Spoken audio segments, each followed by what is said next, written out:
Relationship advice. Update. Caught my wife cheating. What about her kids? Original post. I, 52 mil, lost first wife 10 years ago. At the time, 2 daughters now 21 and 24. Life went on after about 3 years, then I met current wife, 38. Met innocently enough. Basically, kept bumping into her in various places around town. Never really talked, sometimes made eye contact and we would point at each other at a distance and just smile. Then one day getting my car worked on, she walked into the waiting room, while hers was worked on also. So, we finally had a long conversation. We went across the street to get real coffee, as service centers was bad.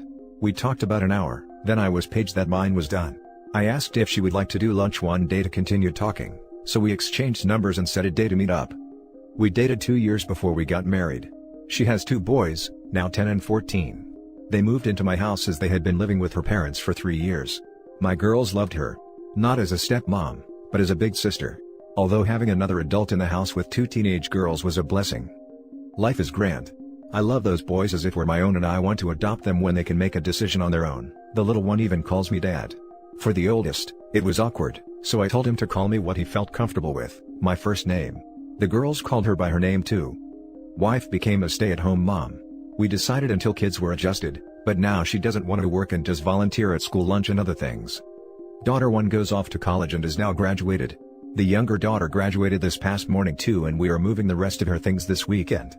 I was told her ex abandoned them about the time baby number 2 came along, and has been no contact since. Her mom is very nice, but holds me at arm's length. Her dad is an alpha dog and I don't think he wanted anyone else taking care of his daughter, only child, and grandkids. He would berate me because I was too old, not much younger than them. This would be any time I was around them. I am non-confrontational, so I told wife I would just stay away from them. I did encourage her to continue their relationship, as they only live a couple blocks away. February this year, her ex reappears and wants to be in their lives. He is sketchy at best, but I cannot refuse this, and he starts coming around often. I set a boundary that he comes on weekends, so as not to interfere with school and we can control his visitation somewhat. He comes most weekends, but really spends little time alone with the kids, as we try to give him space. I asked my wife if he made any child support payments while he was gone. No. I suggested to her to talk to him about getting caught up with whatever he owes, and to ask about signing over rights so I could adopt them. She said she would talk to him. First part of March, our intimate life starts to dive. You know where this going, right?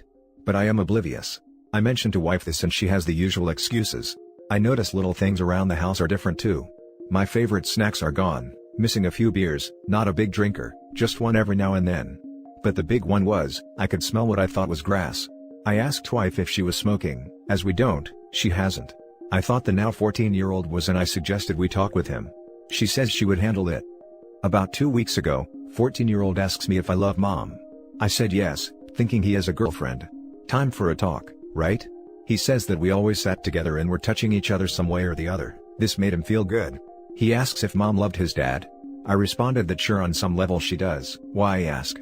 He replies that they are always looking at each other, talking and touching. And he is over all the time. I asked what he meant by all the time, almost every day.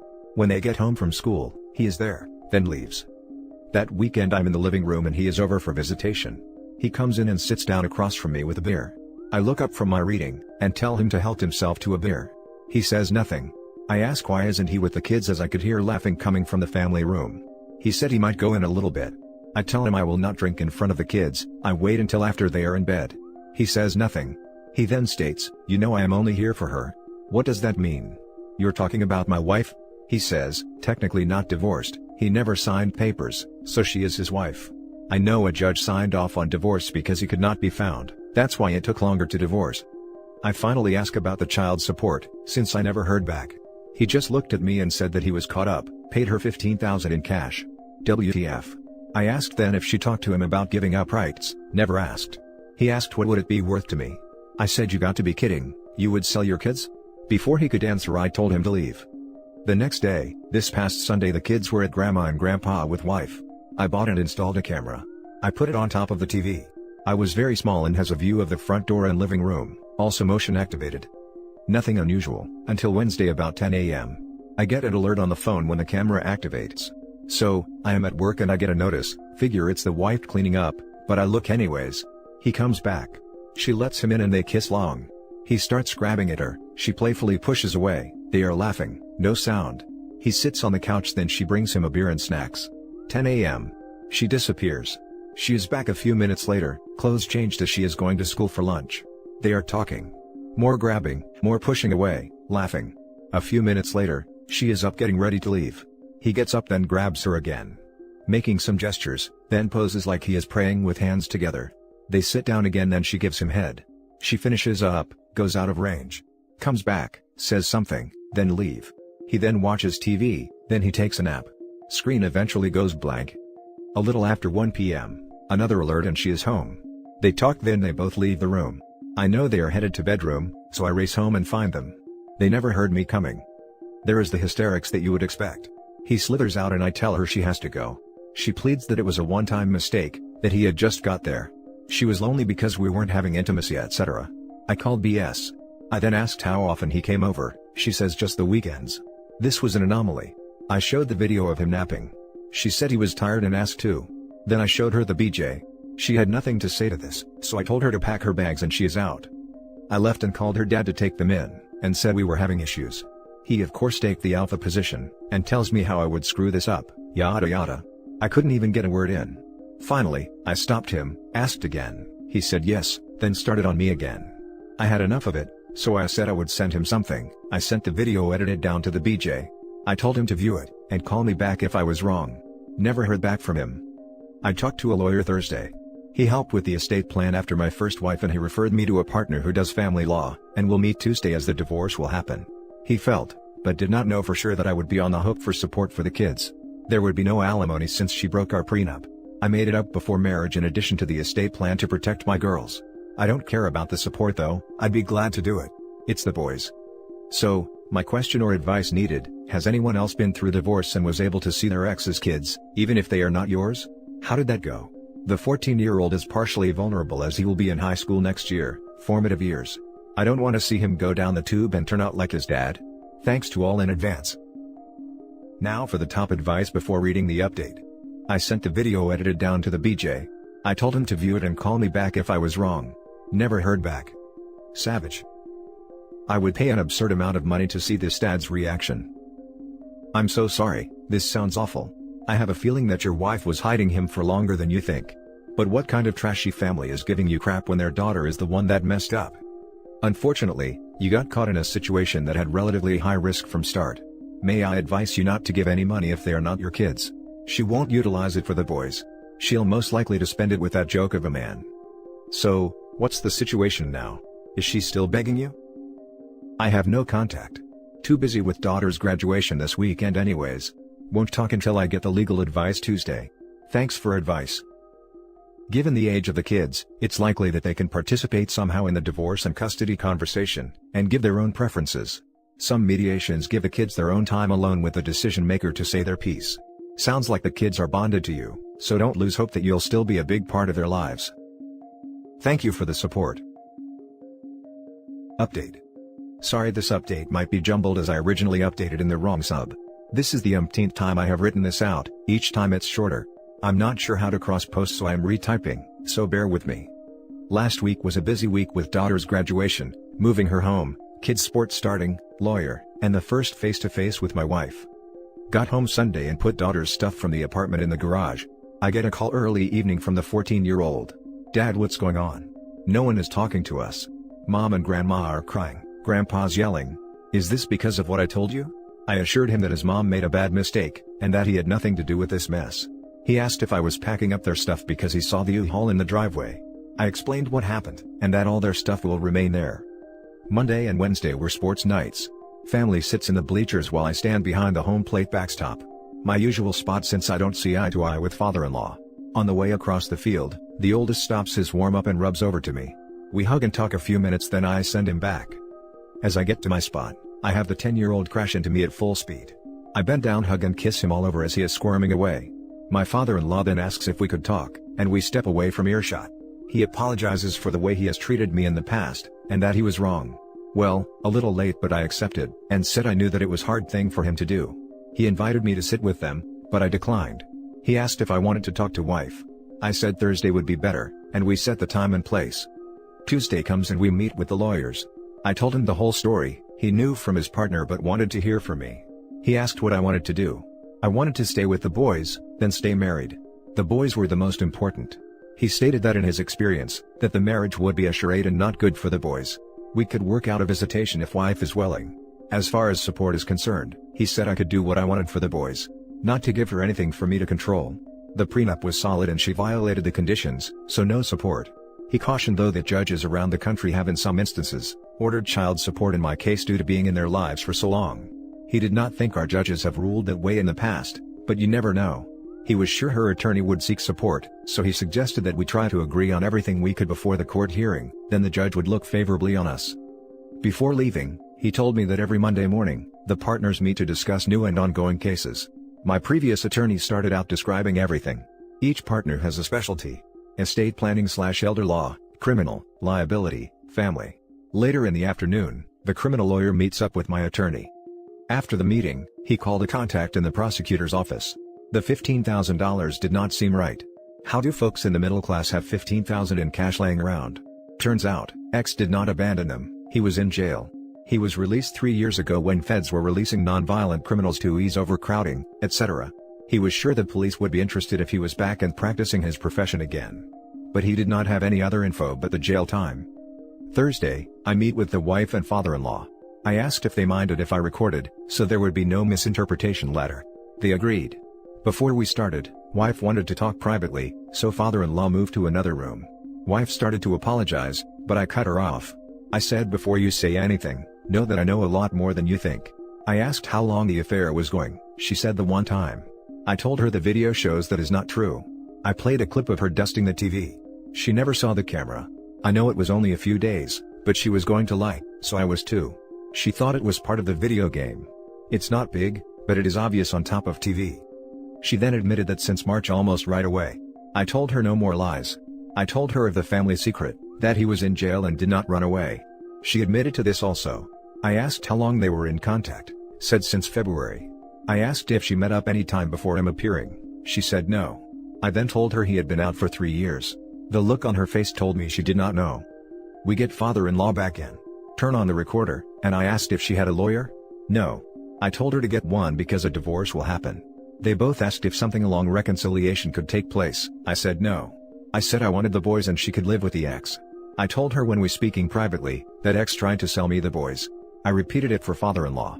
We settled on the boys seeing me anytime within reason, she would not keep me from them. I said I would provide at my choosing, she would get no support. I did not want her getting the boys to ask me for things, and they would be honest if I asked. There you have it. One last thing Redditors, the wife and I are avid readers of this site. We have our favorite subs. We would read and share, it was a thing we did together. She has read my post as she figured it out and she read every reply you made. She stated you savaged her. You said many things I only wish I could have because I did feel it. For that I thank you. Now for some top comments. She stated you savaged her. Nah, she savaged herself. She threw away a good man so she could have some BS fling with a guy who tried to sell his kids. It doesn't get much more trashy and messed up than that. I know you'll do right by the kids. It's just such a shame that she failed so spectacularly as a wife and mother. You're going to do just fine, you're a catch, and you're going to get back on your feet in no time. P.S. for the ex. You failed your family in a way that cannot be described. You without a doubt hurt the most positive thing in your children's lives, for someone who is willing to sell them. You needlessly hurt someone who has shown you nothing but love, and loved your children better than their bio dad ever would or could. You should be ashamed of yourself. You failed your children. Ever heard the tale of the scorpion and the frog? Some people, especially those that cheat, just can't help it, even if they intend not to. It's their nature. The key is to just get them the hell out of your life once you discover their nature. Good for you. I'm glad you're divorcing that piece of crap soon-to-be ex-wife of yours. She can have that misfit ex of hers all she wants. They'll be living in a trailer park real soon. Hope it was worth it. The next story is titled, Update, Would It Be Wrong to Ask If My Wife Is Cheating? Original post. My, 31 male, wife, 31 female, and I have been married for 1.5 years. She is very close with her sister, and sometimes stays over for movie nights, girl talk etc. I have no problem with it. Lately, her sister has been having problems at work, and drama with her other siblings. Due to this stress, she has been asking my wife to spend the night more often. This has been annoying my wife, since she says she is unable to have any time to herself. This week, My wife has stayed over 3 times, including tonight, which is a little odd. On the way home from hanging with a friend, I became paranoid, and made the decision to drive by and check if she was really there. It was dark out, but it looked like her car was not there. Shortly after, I texted her that I made it home, and she said that she is getting ready to leave her sister's place. We have been having issues with intimacy for a while, and she has made a promise to work on it. These issues are starting to make me feel that she may be looking outside of our marriage to have her needs met. I want to confront her about her not being at her sister's, but I am worried that I may be wrong. Also, we are planning on attending a fireworks show with friends on Memorial Day, and don't want to make things awkward. Would I be wrong to confront her? Now for the top advice before the first update. I don't think it'd be wrong to confront her, but before you do, make sure she isn't actually at her sister's when she says she is. A really dark night where the car may have been there isn't really good evidence. They also could have used her car to go buy snacks or something like that, since it is specifically a girls' night and that's honestly a pretty normal thing to do. I can see how you'd want to confront her, but I can also see how she will easily turn this into a "you don't trust me, I can't believe you'd follow me, I was there the entire time and I don't know how you didn't see my car, but you must be so paranoid you're making conclusions in your mind about it, I've never done anything to have you consider I'm cheating, blah blah blah" type of situation. I agree with an above post. Wait until the next time she goes to her sister's, and this time if you find out she's not there, take a picture and use a Snapchat filter with the time on it. When you confront her, compare the photo to the time when she claimed she was leaving to prove she wasn't there in the first place. There's no way she can back out or make excuses, or find a way to turn it against you in order to make you seem like the bad guy if you have proof like this. I'm sorry you're going through this. Best of luck. Definitely wait until the next sister night, and get some concrete evidence. Can you video call her while she's supposedly there? She may not pick it up, and make up a story later maybe. If OP repeated it, she may blame him for suspecting her. Now for the first update. The morning when she got home, her phone received a notification when she was sleeping. The messages were from an old college crush. Apparently, she has been meeting him for intercourse instead of visiting her sister. This has been going on for over a year. She has met at his place, and our place. They were also emotionally involved. She asked him for more intimacy than she did with me our entire marriage. She managed to meet with him whenever I was away at work, or with my friends. I confronted her, and she tried to lie about everything. I backed her in a corner with evidence, and she eventually came clean.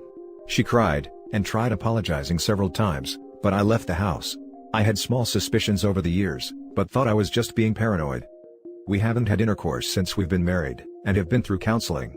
Everything was great in our relationship otherwise. There was nothing wrong with her libido, she just enjoyed sex with other guy, and coming home to pay bills. I am so depressed and angry. I did everything I could to be a great husband. I didn't deserve any of this. This will most likely cause trust issues in my future relationships. Edit, we have no kids nor own property together. Now for more advice before the last update. This might seem like a small consolation, but there's a good chance her relationship with this dude is going to fall apart now that their secret is out. If he actually wanted a real relationship with her, she would have left you by now. So, she's going to lose both of you, because she freaking sucks. I hope she's miserable. Sorry this is happening to you, but you're going to be better off in the long run for having found out now. Before having kids with this horrible person. This is so true. I've seen it with several of my friends. It's all good when the person is taken, and no chance to be stuck in an actual relationship. But as soon as they are single, the guy bounces. Guys like this want friends with benefits, not a girlfriend. If you haven't had intimacy since you got married, you might actually be able to swing an annulment. She obviously didn't marry you for any romantic reasons, which means she married you for false purposes. I've heard of marriages being annulled long after the fact for similar reasons. Unconsummated marriage is grounds for annulment, good catch. This will most likely cause trust issues in my future relationships. You can work on this and be able to overcome it one day. Keep your head up. Everything was great in our relationship otherwise. No intimacy since you got married 1.5 years ago and been through counseling, doesn't tell me everything is great. Yeah, this was never even okay, never mind great. Final update. Here's an update to my previous post last week. I realized that I made a typo in my last post. We have been married for 1.5 years, not 2.5. As much as I wanted things to work with us, I have decided to dissolve the marriage with an annulment. We have spoken, and she is still unclear as to why she decided to have an affair, or why we remained sexless. She regrets that it happened, and is remorseful. I made some hurtful comments and insults when I found out about the affair, which was totally out of my character. I felt betrayed, because I thought I was doing everything right in the marriage. This included counseling, prayer, and deep discussions. I feel bad because I really wanted things to work out. I truly felt that we had something special. I thought we would overcome the intimacy issues and would be okay. It hurts to let go, but I know it is for the best. My trust and self-confidence are non-existent. I've been told that my life will get much better from here on out, that I will one day meet someone who I will be much happier with. Hopefully things will get better for me, but right now, I just don't see it. Now for the closing comments. Remember what Picard said, "It is possible to commit no errors and still lose, that is not weakness nor failure, that is life." You can't control others' actions, and you without a doubt are not the sole cause of their decision-making. All you can do sometimes is choose when to move on and find your happiness. Feeling bad after being caught is easy, just ask all the prisoners begging for leniency in their sentencing hearing. Caring enough about your spouse not to risk losing them or hurting them, by committing an act you know would easily accomplish both is harder, but also what counts. It was a decision to be disloyal for 2 years. A decision knowing what was at stake. She didn't love you enough not to cheat for over 2 years, to do something she knew would hurt the man she loves. It's a shame she didn't foresee it before she cheated on you. Doing something you know will hurt your partner, and then hiding the truth and claiming you hid it not to hurt them is beyond selfish. If she cared about losing your marriage, a simple way to prevent it would have been not to cheat for 2 years. Also, it's super easy not to cheat. Like cheating takes time and effort for most people, it's way easier to not cheat on your partner. It's not some huge challenge to avoid it or anything. Thanks for the answers. Sometimes I find myself torn between staying or leaving. I think about all the positive memories we have, and the possibility of getting through this. I fear the thought of losing her forever. On the other hand, I think about the lies and my needs not being met for so long. Meanwhile, another guy was enjoying intimacy with her. And that's it for this video guys. If you have thoughts to share, leave a comment below. Don't forget to hit like and subscribe if you like this content. I'll catch you in the next one. Good day everyone.